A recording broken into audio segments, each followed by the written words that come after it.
إلهي اليوم أول يوم شهر رمضان وأنا ما عندي فطور، لا إلي ولا جهالي ومحفظتي فارغة. أنت الرزاق يا رب.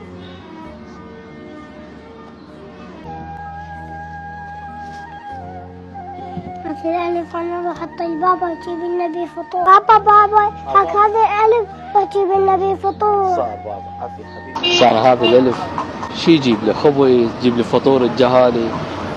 لا دخلنا ناخذ بيه كيلو تمر، والله كان منين واقع الخبزة هاي نعمة الله. ألف الحمد لله والشكر يا إلهي، اليوم تدبر الفطور. ألف الحمد لله والشكر. يعني معقولة عندنا هيك عوائل فقرة يدور له خبز وتمر؟ رمضان كريم حبيبي علينا وعليكم. هذا ثواب الحج. هذا فرح مع الروح رحمة الله والديك. هالولد يقول بثواب الحج وهاي أول مرة يشوفه. ألف الحمد لله وشكر ربي، ما تنسى عبده.